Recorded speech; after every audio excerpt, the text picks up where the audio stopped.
Now at 6, state lawmakers are taking a hard look at the rash of stolen cars across Connecticut. There are four proposed bills before the General Assembly aimed at cracking down on these young thieves. Channel 3's Courtney Zeller is joining us live now with more on what police and child advocates are saying about the issue. Courtney?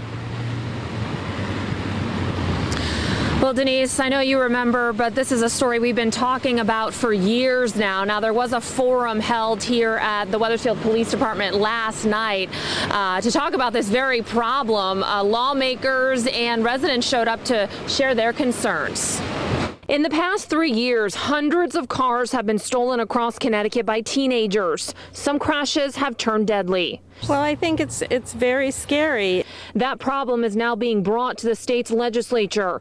There are currently 4 proposed bills by lawmakers. The bills were talked about at a forum yesterday at the Wethersfield Police Department.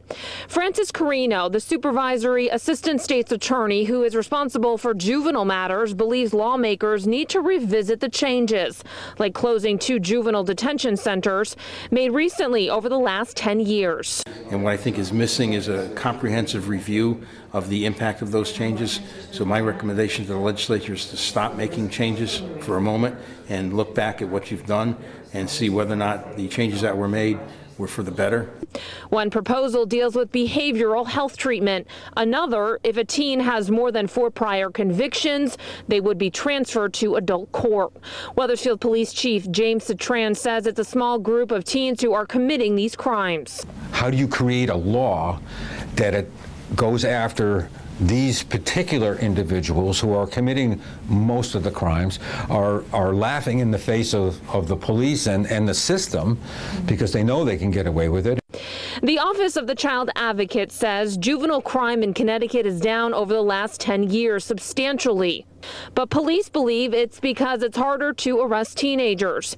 The Office of the Child Advocate also says increasing pathways to juvenile or adult prison for minors involved in car thefts is an ineffective response. And there is extensive research demonstrating the failure of incarcerating juveniles as a method for rehabilitating youth and improving public safety. Either way, many agree something needs to change.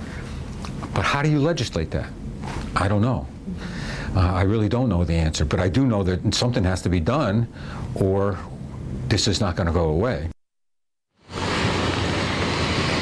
Now, if these teens are caught, police say they can't hold them for more than 6 hours unless they're dealing with other crimes, serious crimes like murder or sexual assault. Other than that, like in these robbery cases, they're then let go after that 6-hour period or turned over to their parents. We're live at the mobile newsroom tonight from Wethersfield. Courtney Zeller, Channel 3 Eyewitness News.